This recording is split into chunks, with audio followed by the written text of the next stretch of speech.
गुरु विष्णु गुरुदेवो महेश्वरः गुरु साक्षात् परब्रह्म तस्मै श्री गुरवे नमः। आपदा अपहर्तारं दातारं सर्वसंपदां लोकाभिरामं श्रीरामं भूयो भूयो नमाम्यहम्। मनोजवं मारुततुल्यवेगं जितेन्द्रियं बुद्धिमतां वरिष्ठं वातात्मजं वानरयूथमुख्यं श्रीरामदूतं शिरसा नमामि। हरि ओम। భగవద్బంధువులారా, గోదావరి భక్తులారా, మీ అందరికీ హృదయపూర్వక వందనాలు. జరపన కొంచెం అది కార్నర్ ఉంది చాలా. మనం ఈరోజు 7వ రోజు మనం ఈ యొక్క తిరుపతి వ్రతంలో ప్రవేశించాం. నిన్నటి నుంచి తిరుపతి వ్రతం మొదలైంది. 6వ పాసరం నుంచి తిరుపతి వ్రతం. తిరుపతి వ్రతం చేయాలంటే భావం ముఖ్యం. అమ్మ గోదాదేవి గోపిక వేషధారిని, అంటే ఒక బ్రాహ్మణ జాతిలో పుట్టి బ్రాహ్మణ ఇంట్లో పెరుగుతున్నటువంటి గోదాదేవి ఒక గొల్ల పిల్లగా మారింది. అంటే మనం అనుకుంటున్నాము ఎక్కువ జాతి వాళ్ళు పుట్టితేనే భగవంతుడు దొరుకుతాడు, శూద్ర జాతి కింది జాతి వాళ్ళకు దొరకడు, శూద్రులకు దొరకడు, గొల్ల వాళ్ళకు దొరకడు అని అనుకుంటున్నాం. అయ్యో, నేను బ్రాహ్మణ జాతిలో పుట్టలేదని. బ్రాహ్మణ జాతిలో పుట్టినటువంటి గోదాదేవి ఒక గొల్ల పిల్లలాగా మారిపోయింది. ఏ విధంగా అయితే మనము డ్రామాలో ఒకరు రాముడి వేషం వేస్తే ఎలా వేషం కడతాడో ఆ విధంగా ఈ గోదాదేవి గోపిక వేషం కట్టింది. అది మనం చాలా పట్టుకోవాల్సిన విషయం ఇది. ఎందుకంటే గోపికలు శ్రీకృష్ణుడు పొందిండు కాబట్టి ఈ యొక్క గోదాదేవి కూడా గోపిక వేషధారినై గోపికలు ఏ విధంగా నడుస్తాడు, ఏ విధంగా మాట్లాడతాడు, ఏ విధంగా బట్టలు వేసుకుంటాడో ఆ విధంగా మారిపోయింది ఈ గోదాదేవి. మారి ఈ యొక్క వ్రతాన్ని చేసింది. ఇది ఒకటి ముఖ్యం. ఇప్పుడు 10 మంది అల్వార్లను చెప్తున్నాను. మనం నిన్నటి నుంచి మొదలు పెడితే 10 మంది గోపికలు అంటే అల్వార్లు అని చెప్తారు. గోపికలు అనే దృష్టిలో వీళ్ళని భావం ఏంటంటే 10 అల్వార్లు. అల్వార్లు అంటే ఏంటిదంటే వాళ్ళు నిరంతరము భగవంతుని గుణంలో నిమగ్నమై ఉంటారన్నమాట. వాళ్ళని అల్వార్లు అంటారు. అంటే ఆ యొక్క పరమాత్మ తప్ప ఇంకా వేరే వాళ్ళకు రుచించదు, అది అల్వార్. అలాంటి 10 మంది అల్వార్లను లేపుతున్నది అన్నమాట అమ్మవారు. అందుకోసమే ముఖ్యంగా ఏమంటే వైష్ణవ ఆలయంలో, అంటే ఈ రాముడు కృష్ణ ఆలయంలో అల్వార్లు లేకపోతే అది దివ్య దేశం కాదు. ఇప్పుడు మనది రామాలయం, మన దగ్గర అల్వార్లు ఉన్నారు. ఎవరు అల్వారు? ఎక్కడ ఉన్నారు మన దగ్గర? మన గుళ్ళో గరుడాల్వారు చూస్తున్నట్టు. ఇది లేకపోతే దివ్య దేశం కాదు. సో అల్వార్లకు అంత ముఖ్యం, 10 మంది అల్వారు వీళ్ళని. ఇప్పుడు అమ్మ గోదాదేవి మనకి ఏం చెప్తుందంటే, ముఖ్యంగా అదే చెప్తా వస్తున్నాను, మనం పరమాత్మ దగ్గరికి పోవాలంటే ఏ పద్ధతిగా పోవాలి అనేది క్రమం చెప్తుంది. క్రమం అంటే వరుస ఎలా పోవాలి. దానికి నిన్నటి పాశ్రము ఈరోజు పాశ్రంలో ఏం చెప్పిందంటే శ్రవణము ముఖ్యము. ఈ రెండు పాశ్రాలలో ఏం చెప్తుంది మనకు? శ్రవణం ముఖ్యం. ఏంటి శ్రవణం చేయాలి? మనము భగవంతుని కథలు వినాలి, భగవంతుని యొక్క గుణాలు వినాలి అని మనకు గోదాదేవి 2 పాశ్రాలు కేటాయించింది. శ్రవణం ఇప్పుడు మనము 7వ పాశ్రం చెప్పుకుందాం. ఆ తర్వాత దీని గురించి శ్రవణం గురించి మాట్లాడుకుందాం. కీసెండ్రు ఎంగుం ఆనై చాత్త కలందు పేసిన పేచరుం కేటిలియో పేరి పెన్నే కాసుం పిరపుం కలగలప్ప కైపేతు వాసు అరుంకులలు ఆయిచియర్ మత్తినాల్ ఓసై పడుత తైలరం కేటిలియే నాయిక పెని పిల్లాయి నారాయణ మూర్తి కేశవనై పాడவும் நீ கேட்டே கெடித்தியோ தேசமுடியாய் திரவேலோ రెంబావాయ్. ఇది పాట. ఇప్పుడు గోపిక ఈ యొక్క గోష్ఠిలో ఈ యొక్క గోదాదేవి గోపికలందరూ లేచి ఇప్పుడు 2వ గోపిక ఇంటికి వచ్చి లేపుతున్నారు. ఫస్ట్ మనం ఏం ఆలోచించిందంటే ఇక్కడ అమ్మవారు గోదాదేవి పాసంలో లోపల గోపిక బయట గోపికలు, లోపల గోపిక మాట్లాడట్లేదు, వీళ్ళ ఊహించుకుంటున్నాం ఆ గోపిక ఏం మాట్లాడుతుంది, మనమేం మాట్లాడాలి. ఈ ఇద్దరి సంభాషణలు ఆలోచిస్తూ ఈ పాసనాన్ని రాసింది అమ్మ.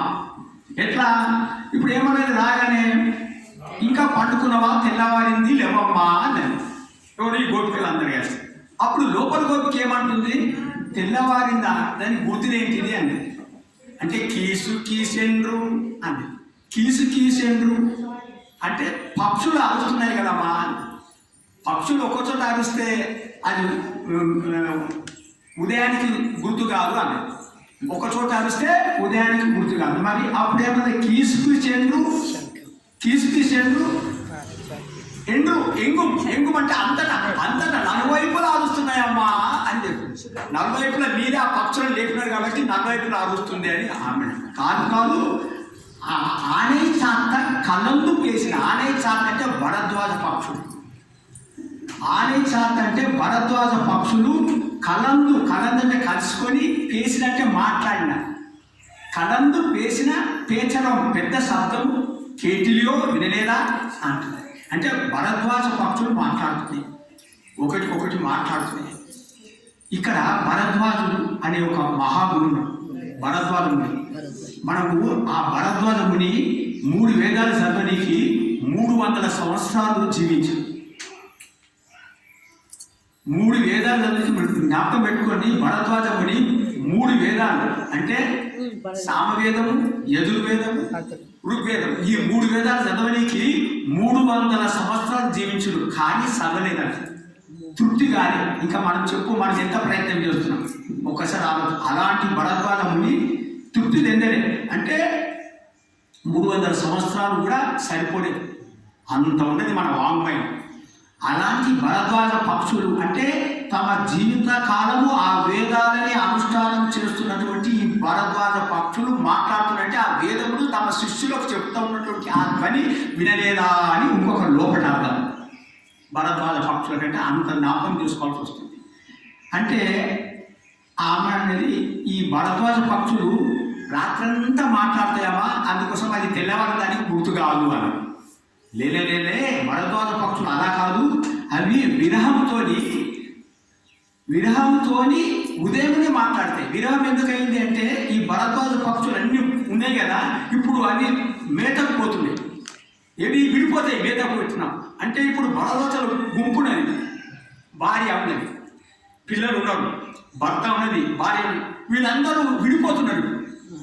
మేత ఎక్కడెక్కడో పోతారు, అందరు కలిసిపోయి విడిపోతారు. కాబట్టి ఒకరు విడిపోతున్నప్పుడు బాధ, ఆ బాధతో ఏమవుతుంది, కంఠము గీరపోతుంది, బాధ స్వరం, ఆ బాధతో వాళ్ళు మాట్లాడుతున్న మాటలు వినపడతలేదా అమ్మా అన్నట్టు. అంటే ఇంకొక అర్థం ఏంటంటే భాగవతులు అహంకారం లేనటువంటి ఈ భక్తులందరూ కలిసి మాట్లాడుతూ చాలా కాలం ఒక దగ్గర ఉంటూ ఇప్పుడు ఈ భక్తులు విడిపోతుంటే ఎంతో బాధపడుతూ విడిపోతున్నారు. అలా అమ్మ నువ్వు లోపల ఒక్కడనే ఉన్నావు, మా గోష్ఠిలో రావా అని ఒక మాట. కానీ అమ్మ పలుకుతలేదు. ఇంకొక గుర్తు చెప్తామని ఇంకొక గుర్తు చెప్పింది. ఏం గుర్తు చెప్పింది ఇప్పుడు? రెండోది ఏంటంటే కాసు పిరప్పం కలగలప్ప కైపెడుతు. కాసు పిరప్పం కలగలప్ప కైపెడుతు అంటే ఏంటిది? కాసు పిరప్పం అంటే ఈ యొక్క గొల్ల వాళ్ళు మెడలో తాలిబొట్టు పెట్టుకుంటారు కదా, అది దాన్ని తాబేలు బొట్టు, కాసు బొట్టు అంటారు. అవి మెడలు వేసుకుంటారు. తాబేలు బొట్టు, కాసు బొట్టు మెడలు వేసుకుంటారు. మళ్ళీ వేరే ఆభరణాలు మెడలు వేసుకుంటారు. ఎవరు? ఈ గొల్ల స్త్రీలు. కాసు పిరప్పం కలగలప్ప కైపెడుతు.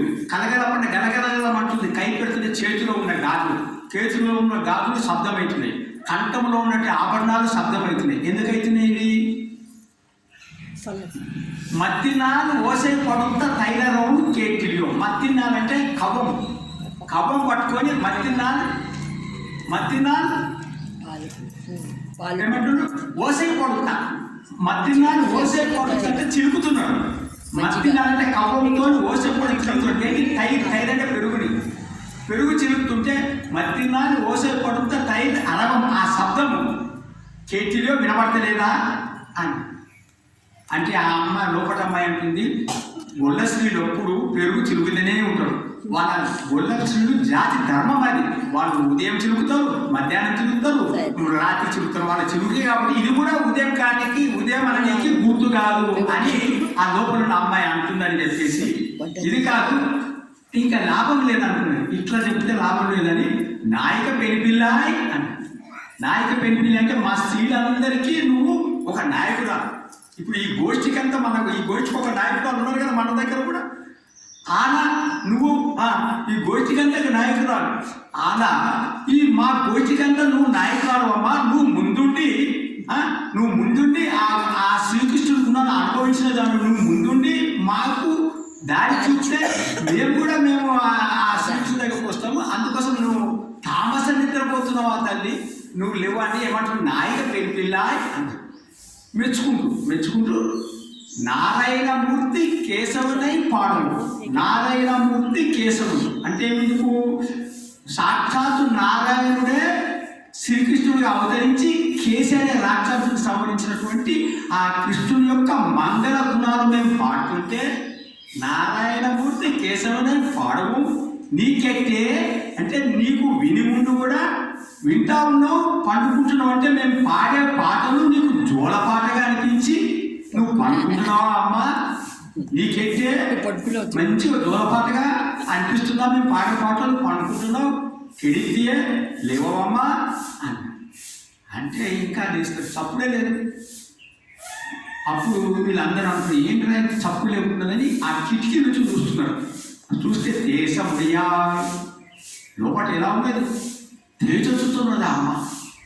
ఎందుకంటే తేజస్సున్నది ఆ యొక్క సాక్షాత్తు ఆ శ్రీమన్నారాయణుడి ఆ శ్రీకృష్ణుడు ఆ పరిపూర్ణ అవతారుని ఆ గుణాలని ఆమె పొంది ఆ యొక్క పరమాత్మ కటాక్షం చేత ఆ గుణాలు పొంది మైమరిచి ఆ నిద్రపోతుంది. ఆ యొక్క మంగళమూర్తి తేజస్సు ఎట్లా వెలుగుతుందంటే, ఆ పరమాత్మ తేజస్సు ఎట్లా వెలుగుతుందో ఆ గోపిక తేజస్సు అంత వెలుగుతుంది.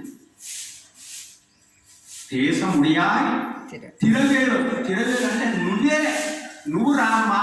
మేము దేహాత్మ అభిమానంతో ఉన్నాము. మేము ఎలా ఉన్నాము? మేము ఈ దేహమే ఆత్మ అనుకుంటున్నాము. మాకు నీ అంత తేజస్సు లేదు.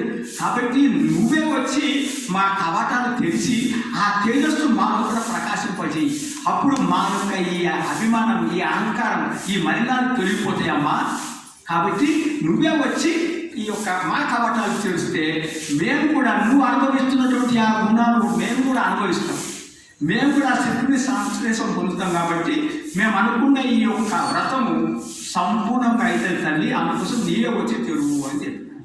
ఇది అయితే ఒక్కటి విషయం, శ్రవణం అనే దానికి ముఖ్యంగా 2 పాత్రలు. నిన్న పాత్రంలో శ్రవణం అంటే 3 విధాలు ఉంటాయి. శ్రవణం ఒకటి శాస్త్ర మాటలు వినడం, 2 అనుమానంతో గ్రహించుట, 2 మూడోది గురుడు ఉపదేశాలు. ఈ 3 శ్రవణం చేస్తాం. ఈ 2 పాత్రలలో ఈ విషయం ఉన్నది. ఏమున్నది? నిన్నటి పాత్రలో కీసేటు, ఈరోజు నిన్న పుల్లుం సిలిమిక అంటే పక్షులు అరుస్తున్నాయి. నిన్నటి మన ఈరోజు కీసేటు ఆనే చాక వరదాల పక్షులు అరుస్తున్నాయి. అంటే శాస్త్రం మాటలు వినిపిస్తున్నాయి. శాస్త్ర మాట అన్నమాట. ఈ పక్షులు అరుస్తున్నాయి అంటే శాస్త్రం మాట. అనుమానంగా గ్రహించిందంటే నిన్నేం చెప్తున్నది? గుడిలో శంఖం అది కదా, గుడిలో శంఖము శబ్దం వినిపిస్తున్నది. ఇప్పుడు ఈ రోజు ఏం వినిపిస్తున్నది? ఈ రోజు మనకు ఆ గొల్లపామాలు చేస్తున్నది, ఆ పెరుగు చిలుకు, ఆభరణాలు చిలుకు, ఇవన్నీ మనకు కనబడతలేవు. శబ్దం వినిపిస్తున్నది అంటే ఈ శబ్దం గ్రహించుట. ఇది అనుమానం అన్నమాట. ఇది చిలుకుతున్నారంటే ఈ గొల్లపాములు పెరుగు చిలుకుతున్నారు, చేతుల గాలిలో చప్పుడు వినిపిస్తుంది. అందుకోసం ఇది అనుమానంతో గ్రహించింది. ఇది ఒక వెనుక. మూడోది నిన్నేమన్నా లేచినప్పుడు హరి హరి అంటారు. ఎవరు? మునులు, యోగులు. హరి అని మెల్ల హరి అన్న పేరడం అంటే హరి హరి అని. ఈరోజు నారాయణమూర్తి కేశవుడికి పాటలు పాడుతున్నారు. ఇవి గురుపదేశాలు. ఇది మనం వినాలి. అంటే విన్న తర్వాత, శ్రవణం చేసిన తర్వాత నెక్స్ట్ ఏం చేస్తామంటే మననం చేయాలి. అంటే కథలు, ఈ యొక్క భగవద్గీత కథ విన్న తర్వాత కాలం ఉండదు. తర్వాత ఏం చేయాలని మననం చేయాలి. అది అమ్మ చెప్తుంది. ఫస్ట్ శ్రవణం, పరమాత్మ గురించి వినాలి. విన్న తర్వాత రేపు 3వ పాఠంలో చెప్తుంది మననం చేయాలని. మరణం చేసిన తర్వాత 3వది నిధి ధ్యాసం. దాని మీద ధ్యాసం. అప్పుడు పరమాత్మను చూస్తుంది. ఇది అమ్మవారు చెప్పే క్రమం. దీని క్రమం అంటారు. శ్రవణము, మననము, నిధిధ్యాసనం. ఈ రకంగా పరమాత్మ. హరి ఓం, హరే నమః, హరే నమః, హరే నమః.